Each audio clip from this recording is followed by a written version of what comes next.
हम लाते हैं top news, आपके फेवरेट टॉक शोज और अनलिमिटेड एंटरटेनमेंट सिर्फ यूट्यूब पर। अगर आपने अभी तक हमारा चैनल सब्सक्राइब नहीं किया तो अभी सब्सक्राइब करें और बेल आइकॉन को क्लिक करके हमारी लेटेस्ट वीडियोस के बारे में अपडेट जानें।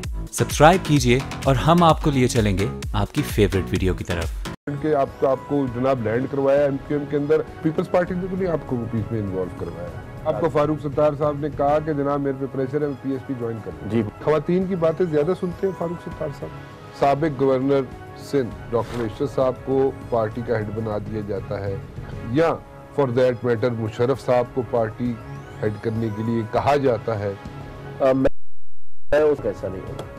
क्यों पीएसपी और एमक्यूएम का मर्जर नहीं हुआ? मुस्तफा कमाल साहब को किसी की तरफ से कोई ऐसा कोई सोच दे दी गई हो मुस्तफा कमाल साहब को जब वो प्रेस कॉन्फ्रेंस के लिए आए थे और मर्जर के लिए जब अनाउंसमेंट होना था उस वक्त कोई सोच ऐसी दे दी गई हो, ऐसी कोई राय दे दी किसी ने और कहा हो कि भाई ये 12-14 पॉइंट्स हैं, इनको जरा मद्देनजर रख के फिर मर्जर करने जाना, देखो तुम्हें सूट करते हैं या नहीं करते। Bismillahirrahmanirrahim. A very good human being, a true professional, I must say a very rare combination, or the only MQM guy who made it till the upper house and who's मेरे ख्याल में समझ गए होंगे सेनेटर फ़रोग नसीम साहब मेरे साथ मौजूद हैं, और thank you very much for joining me Farogh Naseem साहब। मैं कोई लंबी तमहीद नहीं बांधना चाह रहा था क्योंकि मैं आपकी जो है बहुत जगहों पे गिरी है और जिस पे भी गिरती आई है उसका सर कलम ही हुआ है। एक मरतबा फिर इल्ज़ामात लग गए आप पे कि आपने चीज़ें मैनेज कर ली हैं। सो मेरा नहीं ख्याल आप चीज़ें मैनेज कर सकते हैं, क्योंकि मैनेज आपसे होती नहीं है चीज़ें। As far as your profession is concern, yes you can manage things. As far as your personal life is concern, yes you can do that, but other than that I am not convinced with this statement कि आप manage कर सकते हैं। ये हो सकता है आपने कर ली हो, वैसे कभी हो भी जाता है, लेकिन ऐसा तो नहीं हुआ कि आपने कुछ चीज़ें मैनेज कर ली। राना साहब थैंक यू वेरी मच। बहुत शुक्रिया आपके इंट्रोडक्शन का। मेरे हिसाब से पाकिस्तान के सफ़े अव्वल के जर्नलिस्ट्स में से आपका, एंकर पर्सन्स में आपका शुमार होता है, इसमें कोई शक नहीं है। जहाँ तक कि मैनेज है, जिस सेंस में अगर इसको इस्तेमाल किया जा रहा है, तो आज तक मैंने कभी कोई मुकदमा मैनेज नहीं किया, उसको मेरिट पे फाइट किया, और अल्लाह की ज़ात ने ज़्यादातर सक्सेस दी, कभी कभार नहीं भी हुई सक्सेस। मैं कोई बोस्ट नहीं कर रहा, मैं हरफ आखिर हूँ। हरफ आखिर सिर्फ अल्लाह की पाक ज़ात है और उसके रसूल पाक सल्लल्लाहु अलैहि वसल्लम है। हमारा अनथक ब्लाइंड फेथ अल्लाह की, और ये जो इल्ज़ाम लगाया जा रहा है सरासर गलत है। अगर किसी के पास कोई सबूत है तो ज़रूर पेश कर दे। अच्छा एक बात बताएं, लीडरशिप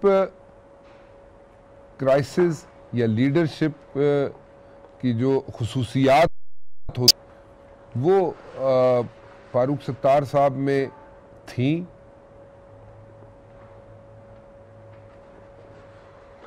अच्छा, ये बड़ा लोडेड और डायरेक्ट क्वेश्चन कर दिया आपने। मैं आपको बताऊं कि थोड़ा सा बैकग्राउंड पे जाएं जी। बैकग्राउंड अगर हम मुत्तहिदा कौमी मूवमेंट के कॉन्टेक्स्ट में बात कर रहे हैं जी, तो उसमें ये 3-4 लोग जो थे उनका एक समझिए एक प्रोमिनेंस रही है लीडरशिप में। फारूक सत्तार साहब भी थे, डॉक्टर खालिद साहब हैं, कमर नवीद साहब हैं, आमिर खान साहब हैं। ये 4-5 लोग ऐसे थे जिनको मरकज़ी कायदीन या लीडरान में शुमार किया जाता था। फिर यंग लड़कों में फैसल सब्जवारी एक बहुत अच्छे हैं, ख्वाजा इजहार भी हैं, और फिर हमारे आपके चहीते रऊफ भाई भी हैं, रऊफ सिद्दीकी साहब। अच्छा। फिर एक, हाँ, बड़ी मोहब्बत आपसे वो करते हैं। फिर दिया, वो दिया। एक अब्दुल हसीब साहब हैं, मौलवी साहब हैं, बहुत अच्छे, बड़े सेंसिबल आदमी। और बहुत से लोग हैं, हमारी खुशबख्त बाजी हैं, नसरीन बाजी हैं, बड़ी सुलझी हुई ख़वातीन हैं, अच्छी ख़वातीन हैं और किश्वर ज़हरा बाजी हैं। तो हमारे पास लीडरशिप का कोई फुकदान नहीं है। वसीम अख्तर साहब भी प्रेजेंस है उनकी। तो प्रॉब्लम सारी जो थी वो मेरे ख्याल में लीडरशिप की नहीं है। जो एक लोग ये बात कर रहे हैं कि MQM पाकिस्तान में कोई लीडरशिप क्राइसिस है, लीडरशिप क्राइसिस उसी तरह है कि एक वक्त था कि पाकिस्तान की क्रिकेट टीम थी, उसमें माजिद खान भी थे और ज़हीर अब्बास भी थे और मुश्ताक मोहम्मद भी थे और इमरान खान भी थे और वसीम, और इंडिविजुअल प्लेयर्स बहुत बड़े बड़े थे और वो किसी तरह कनेक्ट नहीं हो पाते थे। तो इस वजह से शायद टीम नहीं जीतती थी और फिर इमरान खान साहब की क़यादत आई और फिर पाकिस्तान की टीम ने जीतना शुरू किया। तो यहाँ पर भी डॉक्टर साहब ने साल, 1.5 साल, 2 साल काम किया। राब्ता कमेटी को कुछ तहफ़्फ़ुज़ात बड़े हुए, वो क्या है मैं उन पे नहीं जाऊँगा। तो अब जो उसी लीडरशिप जो हमारे पास है, और इसमें डॉक्टर खालिद मकबूल सिद्दीकी साहब पे जो सबसे बड़ा जो एडवांटेज है उनको, एक तो ये है कि कोई भी एक शख्स भी उन पर कोई इल्ज़ाम नहीं लगा सकता किसी किस्म की बंगलिंग का या करप्शन का, बल्कि ये वो शख्स हैं जो कि करप्शन के शदीद ख़िलाफ़ हैं।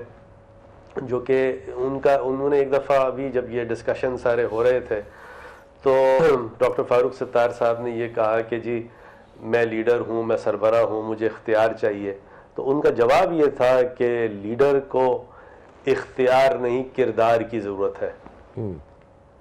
तो ये किरदार वाले आदमी हैं और बड़े एक प्रो पाकिस्तानी आदमी हैं पाकिस्तान, और जो एक नारा है MQM पाकिस्तान का कि गरीब अवाम, ये शख्स बहुत ही मौजू हैं। एक पाई की कभी इन्होंने कोई बंगलिंग नहीं की। तो ये he is and he was the best man, और लीडरशिप अल्लाह की ज़ात ने उनको ये अता की। अच्छा, ने कहा फारूक सत्तार साहब थे, तो थे से मुराद ये है कि अब Farooq Sattar is no more in MQM या ही विल बी थ्रोन आउट और व्हाट? नहीं, बात राना साहब, I am grateful to you कि आपने ये सवाल किया ताकि ये इबहम ख़त्म हो। देखिए, जब ये इलेक्शन कमीशन में मामला गया, उससे पहले भी, उससे बाद भी, फिर फैसला आने से पहले भी और फैसला आने के बाद भी, चाहे मैं हूँ, चाहे डॉक्टर खालिद मकबूल सिद्दीकी साहब हों, चाहे कंवर नवीद साहब हों, आमिर खान हों, रऊफ भाई हों, फैसल हों, ख्वाजा इजहार हों, कोई भी बाजी हों, नसरीन बाजी हों, किश्वर ज़हरा बाजी हों, सब ने पूरी कोशिश की है। आज तक हम कोशिश कर रहे हैं कि फ़ारूक सत्तार भाई को हम रीच आउट करें, क्योंकि देखिए MQM पाकिस्तान वाहिद है जो कि इसमें लीडर होना या लीडरशिप होना या कन्वीनर होना ये कोई मायने नहीं रखता। असल जो पावर है, ताकत है, वो राबिता कमेटी के पास है, सेंट्रल कोऑर्डिनेशन कमेटी जिसको कहते हैं। और सेंट्रल कोऑर्डिनेशन कमेटी जो है, जो मेजॉरिटी रूटीन फैसले हैं मेजॉरिटी से करती है, और जो पॉलिसी डिसीजंस हैं, जो डिफ़िकल्ट डिसीजंस हैं, वो 2/3 मेजॉरिटी से किए जाते हैं।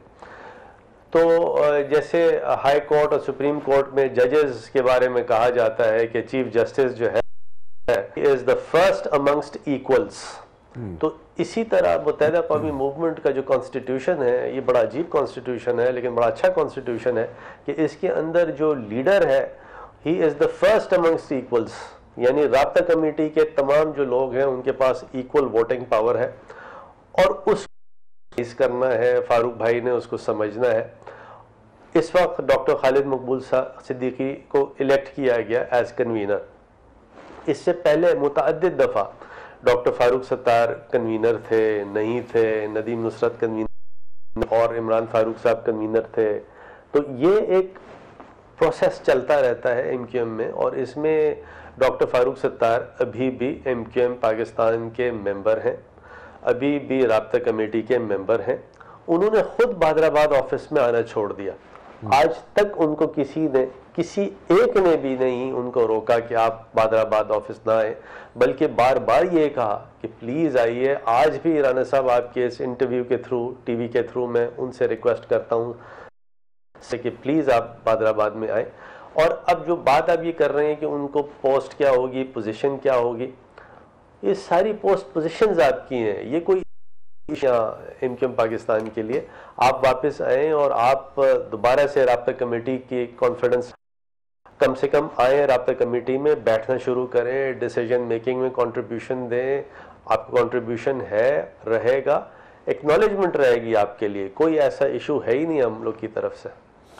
अच्छा, एक तो मसला जो बार बार ज़ेर बहस आता है वो ये है कि जनाब Farooq Sattar was hard to reach and उनको एक्सेस उन पे बहुत मुश्किल हो गया था उनसे। और you know people over there like people like all these Rauf Siddiqui and all these to wait for hours and hours कि उनसे मुलाकात हो जाए एंड वहाँ पे मीटिंग्स फारूक सत्तार की ख़त्म नहीं होती थी। So that's what you mean probably by reaching out. One, second, आपने कहा कि उनको आना चाहिए राब्ता कमेटी में, और आप कह रहे हैं कि through my interview you are asking Farooq Sattar कि वो आके राब्ता कमेटी में आके बैठे और अपनी इनपुट देना शुरू करें। Why can't you say all these things yourself to them? To like और उनके इर्द गिर्द जो लोग हैं उनको आप लोग खुद क्यों नहीं कह सकते? Why through interviews? Why through media? मैं दो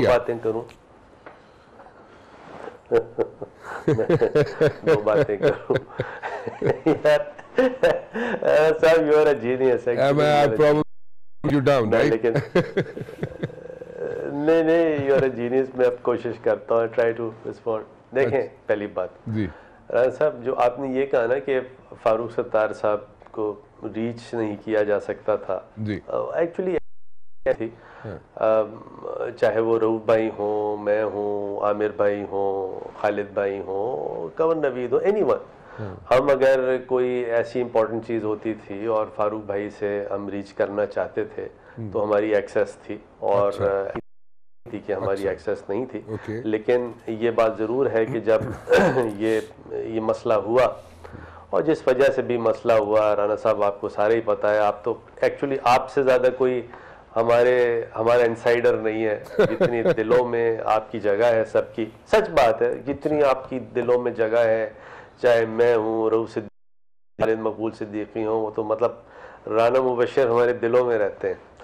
तो सारी बात अल्लाह खैर ही करे, बड़ी मेहरबानी होगी है वैसे। नहीं, सच बोल रहा हूँ राना साहब, सच बोल रहा हूँ। अच्छा, चले। तो उसमें एक दफ़ा हुआ जब ये प्रॉब्लम हुई कि फारूक भाई ने बादराबाद आना छोड़ दिया, जो सेंट्रल ऑफिस था MQM का, तो ये MQM वाले जो हैं ये एक्चुअली इनको मनाने गए, और उस मनाने में शायद एक आध दफ़ा ऐसा हुआ कि गए सारे यहाँ से, और वहाँ कोई आधा घंटे से ज़्यादा वेट किया और फारूक भाई ने मुलाकात नहीं की इनसे। क्यों नहीं की, क्यों वेट कराया, या कोई मैसेज भेज देते कि वो टाइड अप थे।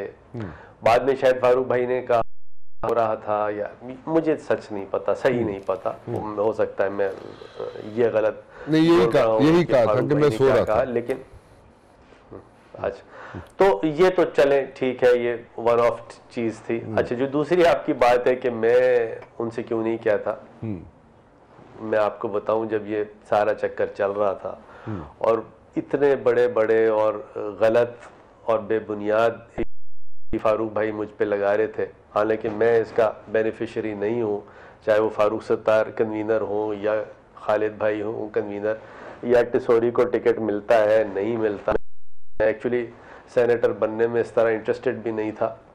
उस वक्त यहाँ कंवर नवीद मेरे साथ बैठे हुए थे और मैंने फारूक भाई को खुद टेलीफोन किया, और समझिए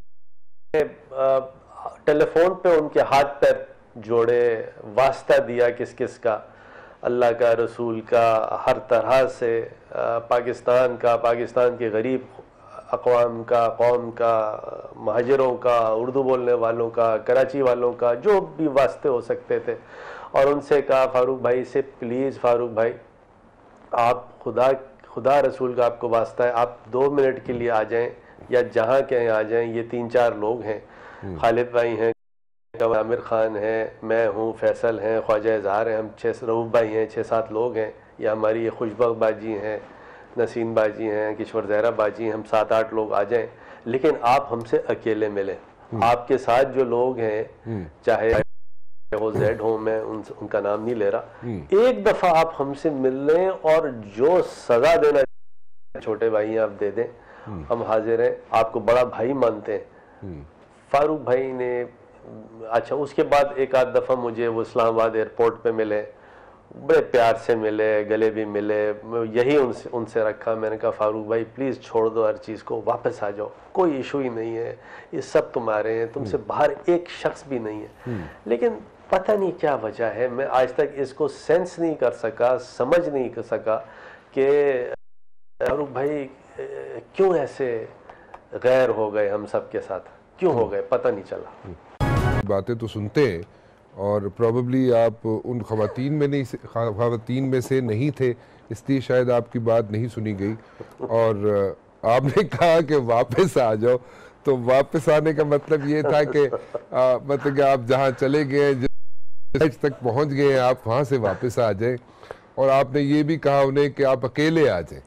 सो अकेले तो बड़ा मुश्किल था, कामरान तसूरी के बगैर तो वो नहीं आ सकते थे। अच्छा राना साहब, मसला ये हो गया, मैं आपको आज भी बताऊं, मेरी ज़ात जो है उसको कामरान टिसोरी से कोई प्रॉब्लम नहीं है, वो मुझे पता है। कामरान टिसोरी वैसे I am sorry I am interrupting you Farooq Naseem साहब, लेकिन तो मैं वाउच करूंगा, आपने अभी बोली। एक तो ये मैं इस चीज़ को वाउच कर सकता हूँ कि you were never interested in becoming a senator, I know that, ठीक है। और ऐसा कि आपको कामरान तसूरी से कोई इशू नहीं था, ना है, ठीक है, कोई इशू, एंड आपके ये इश्यूज नहीं थे, you were above all these things. और लेकिन फिर क्या, you wanted MQM to stay united, this was your issue, this was your concern, या क्या, व्हाट एग्जैक्टली वो यू फारूक सत्तार के अकेले क्यों आके मिले आपसे? अच्छा, थोड़ा सा आपको इसका सवाल का जवाब भी मैं देता हूँ जी, और इन तमाम चीज़ों की थोड़ी सी जो हिस्टोरिकल पर्सपेक्टिव हो, ये चीज़ें अनफोल्ड हुई जी, सच आपके सामने रख देता हूँ, तो आप भी हंसेंगे कि यार इसमें तो कोई इशू था ही नहीं जी। पहली बात तो ये अकेले इसलिए, यानी फारूक भाई हो और हम सब हो, ये उनको बताने के लिए कि फारूक भाई हम आपके हैं, हम आपके गैर नहीं हैं, हम आपके सौतेले नहीं हैं, हम आपके असल भाई बहन हम लोग हैं। एक तो ये बात थी कि हमें बड़ा फारूक भाई पे समझिए एक मोहब्बत आज भी है। ये बड़ी अजीब बात, आप कहेंगे कि यार मोहब्बत है, सच बात आपको की। दूसरा एक वक्त था जब फारूक इतना ज़्यादा इंटरेस्टेड थे कामरान टिसोरी के लिए हर चीज़ में, तो सबसे ज़्यादा साथ फारूक भाई का कामरान टिसोरी के लिए मैंने दिया। सो मच सो कि मैंने कहा फारूक भाई चलें, सारी चीज़ें मैं हर एक से बात कर, फारूक भाई से भी बात की मैंने, खालिद भाई से भी बात की, कमर नवीद, कामरान टिसोरी के लिए मैंने बात की।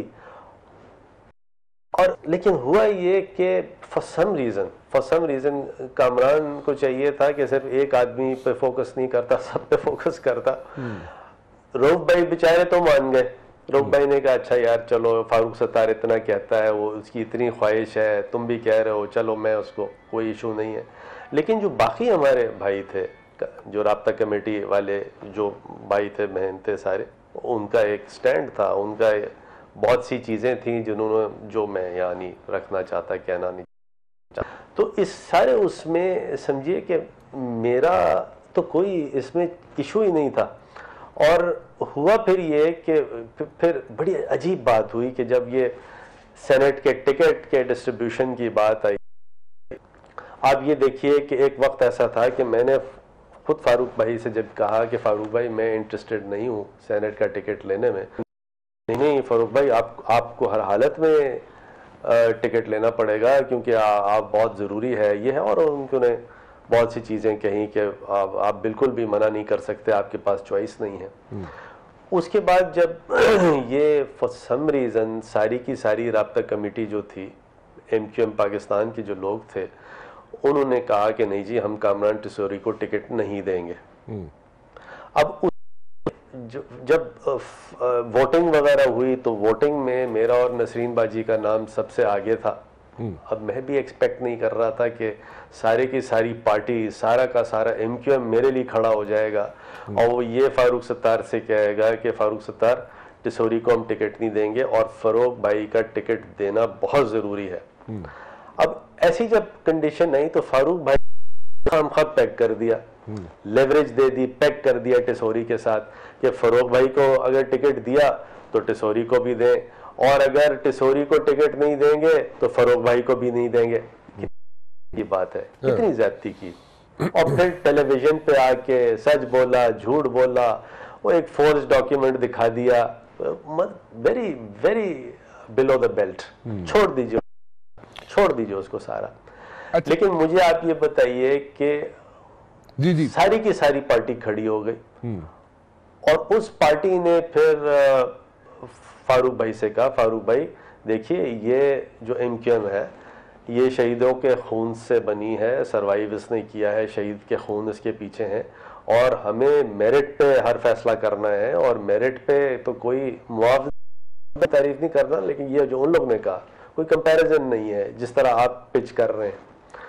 फिर आप ये देखिए कि वो जो एक सेंट्रल पावर थी वो वीकन हो गई, डिस्ट्रीब्यूट हो गई, एक तरह गई, एक तरफ PIB आ गई। वो जो PIB के सारे लोग थे जो कि श्योर शॉट जिनको कामरान टिसोरी को वोट देना था उन तक ने वोट नहीं दिया। ठीक ठीक।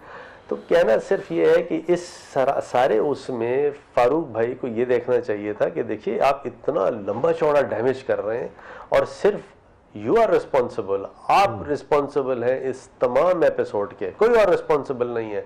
बादाबाद वाले रिस्पॉन्सिबल नहीं है, मैं रिस्पॉन्सिबल नहीं हूँ, खालिद भाई नहीं है, कंवर नवीद नहीं है, आमिर खान नहीं है।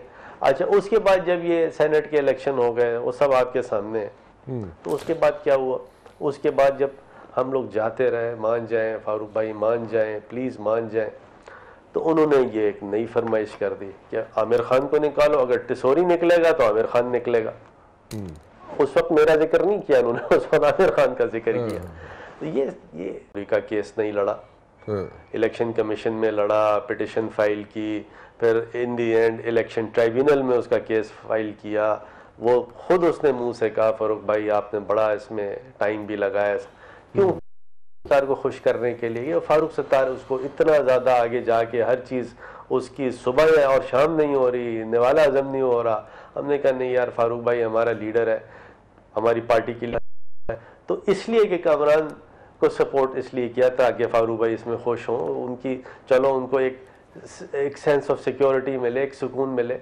लेकिन अनफॉर्चुनेट तमाम चीज़ें एकदम से फारूक भाई ने 40 कम से कम इनकी FIRs थी, केसेस थे, इनकी बेल नहीं हो रही थी, हाई कोर्ट से वो बेल कराई, मैंने कराई, वो MQM का काम नहीं था, इनके लिए कराई, क्या कुछ काम नहीं किया। वो एक लिस्ट दूँ तो आप MQM जो थी उसका जो रजिस्ट्रेशन था वो ख़त्म हो गया था इस वजह से कि फारूक सत्तार साहब ने उसका रजिस्ट्रेशन टाइम पे 2000 लोग थे वो फाइल नहीं किए थे। इलेक्शन कमीशन ने डीनोटिफाई कर दिया था MQM को अभी कोई 4-5 महीने पहले।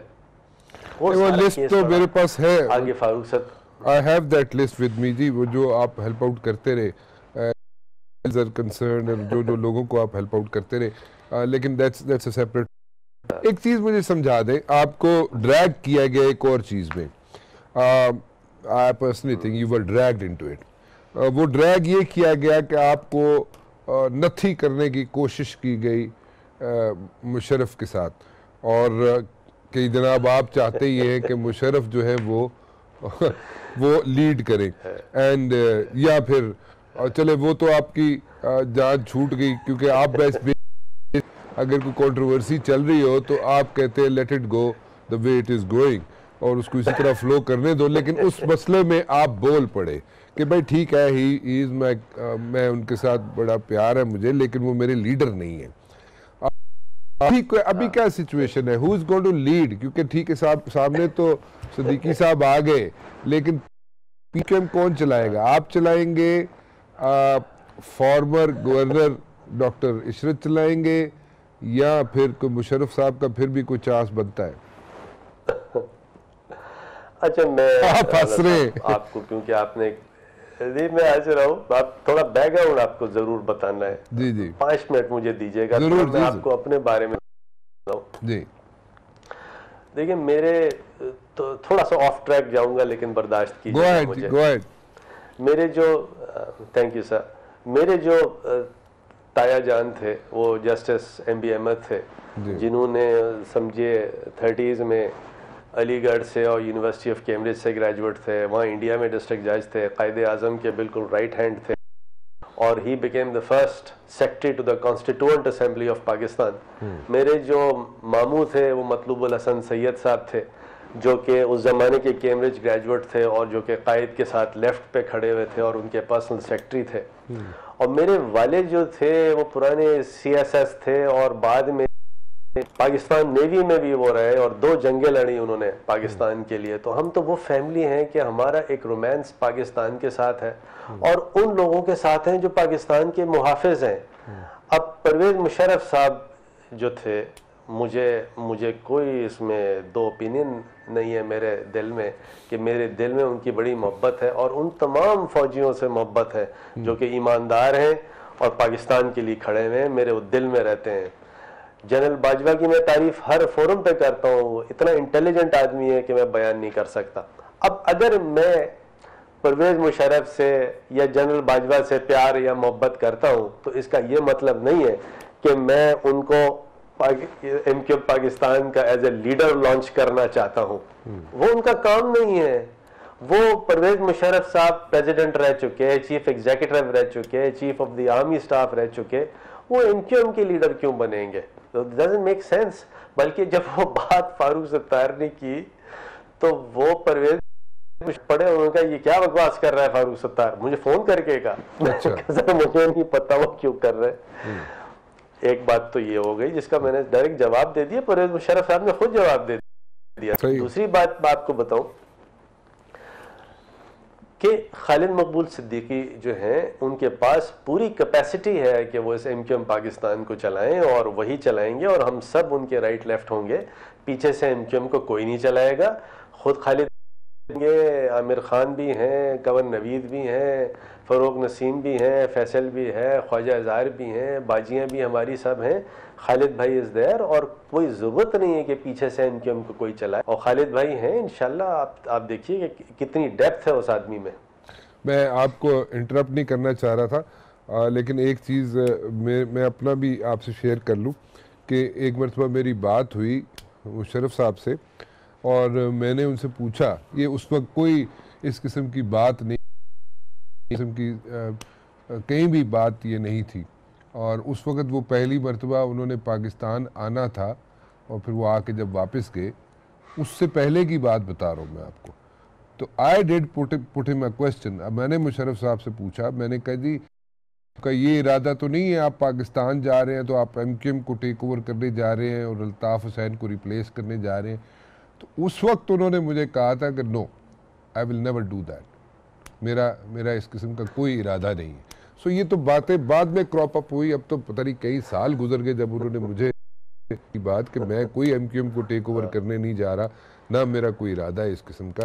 सो वो गलत है सारा। मेरे ख्याल में उनको वैसी इस चक्कर में ड्रैग करने की कोशिश इसलिए की गई कि उनकी थोड़ी सी हमदर्दियाँ हैं कराची के लिए ही, उर्दू स्पीकिंग लोगों के लिए कुछ ज़्यादा थी। मैं रीज़न भी बताता हूँ ना राना साहब, 1 मिनट आपको रीज़न भी बताता हूँ ना जी। परवेज मुशर्रफ साहब जो थे, उनके दौर में कराची ने बड़ी तरक्की की जी, वही ना जी, मेरिट पे फैसले उन्होंने किए। जी मैं उनका परवेज मुशर्रफ साहब का वकील, जी हाँ बिल्कुल जी। अब लोगों को पता है, सबको पता है, राना साहब आपको भी पता है कि मेरे दिल में उनके लिए प्यार है, मोहब्बत है, बड़े भाई हैं हमारे। अच्छा, अब उसको 2+2 किसी ने कनेक्ट कर दिया, किसी साहब ने एक गलत बात मैंने उस वक्त थोड़ा सा मैं डिसगंटल्ड था कुछ इश्यूज़ पे, तो बातचीत एयरपोर्ट हो रही थी, तो किसी ने गलत तरीके से कम्युनिकेट कर दिया फारूक सत्तार को कि जी फ़रोग नसीम तो कह रहा है कि फ़ारूक सत्तार लीडर नहीं है, असल लीडर परवेज़ मुशर्रफ है। तो लोगों ने कहा तो मुशर्रफ फार्मूला है। कोई ऐसी बात नहीं, ना इस तरह की बात हुई, ना इस तरह की बात कम्युनिकेट हुई। लेकिन अगर मैं बैठ के ये कहूँ कि अयूब खान का दौर बड़ा अच्छा था और परवेज़ मुशर्रफ का दौर बड़ा अच्छा था पाकिस्तान के लिए, और पॉलिटिशियंस जो हैं पाकिस्तान में वो करप्ट है, तो क्या गलत बोल रहा हूँ? आपके सामने नहीं, ठीक कह रहे हैं आप। ये 2+2 हुआ, क्योंकि आपने भी एक शेयर कर दिया इंसिडेंट कि आपको खुद मुशर्रफ साहब ने फ़ोन करके बोल क्या फारूक सत्तार बातें कर रहा है। और मेरे साथ तो 3-4 साल पहले की, मेरे ख्याल प्रॉब्लम उससे भी पहले की गुफ्तगू है जो मेरी उनके साथ एक दफ़ा हुई थी, तो उन्होंने उस वक़्त उसको डिनाई कर दिया था। इस बात को उन्होंने बिल्कुल just through it in the dustbin. उन्होंने कहा नहीं, तुम कैसी बातें कर रहे हो, मैं कोई MQM को ना तो टेक ओवर करना चाहता हूँ, ना मैं MQM के ऊपर वहाँ पर सरबराही करना चाहता हूँ, बिल्कुल इन दैट। सो आप सही कह रहे हैं। सो इसको 2+2 किया गया इस बात को, और ऐसी ड्रैग किया गया मुशर्रफ को इस सारे कंट्रोवर्सी में से। अब दिल तो बहुत करता है आपसे लंबी चौड़ी गुफ्तगू करने का, क्योंकि मैं आपसे मज़ा आता है, क्योंकि आप सच बोलते हैं, आप घुमाते नहीं हैं। और नहीं तो अक्सर औकात होता ही है कि सवाल कुछ करे बंदे को तो बंदा टोपी घुमा देते हैं लोग। तो आप ज़रा स्ट्रेट फॉरवर्ड बात करते हैं और सीधी बात करते हैं। वैसे तो मैं आपसे लीगल एक्सपर्टीज़ लिया करता था, आपसे मैं होता था आपसे, लेकिन आज पॉलिटिकली भी मैं आपसे एजुकेट हुआ हूँ, मेरे ख्याल में व्यूअर्स भी हुए हैं। आपका बहुत बहुत शुक्रिया, आपने वक्त निकाला। मुझे पता है you are too busy, you are too stuck in your work, but still very kind of you. बहुत शुक्रिया आपका। जाते जाते सिर्फ एक चीज़ कहना चाहूँगा कि फ़ारूक सत्तार साहब ठीक है, उन्होंने जितना अरसा गुजारा, उन्होंने उस वक्त प्रॉब्लम्स में थी MQM, और प्रॉब्लम ये थी कि अल्ताफ़ हुसैन खुद सुन पे निकले थे और कोई MQM को ख़त्म नहीं कर सका था, लेकिन अल्ताफ़ हुसैन ने खुद MQM को ख़त्म करने में कोई कसर नहीं छोड़ी, और इस वजह से MQM क्राइसिस में गया। और उस वक्त फ़ारूक सत्तार ने कोशिश की कि जनाब वो उसको किसी न किसी तरीके से बचा लें। But then again as the time went on, वहाँ पे मिस्टेक्स और मिस्टेक्स के बाद ब्लंडर होते चले गए, और जिसकी वजह से आज फ़ारूक सत्तार ख़ुद हीट फेस कर रहे हैं। सो मैं किसी की तारीफ़ या बद तारीफ़ी नहीं कर, लेकिन द रियलिटी चेक इज़ कि मेरे ख़्याल में कराची के जो लोग हैं उनके पास अभी तक कोई ऑप्शन और है नहीं है। सो बेहतर ये है कि जनाब मिलजुल के अगर ये चलें, अगर ये पेट्रियाटिक रहते हैं MQM वाले, और इनके अंदर से मिलिटेंट वो काफ़ी हद तक निकल भी चुका है, तो मेरे ख़्याल में इसको अगर किसी न किसी तरीके से 19-20 का फ़र्क करके इसी को चलाया जाए तो मेरे ख़्याल में कोई बुराई नहीं है। फ़िलहाल राना मुबशिर को इजाज़त दीजिए। अल्लाह हाफ़िज़।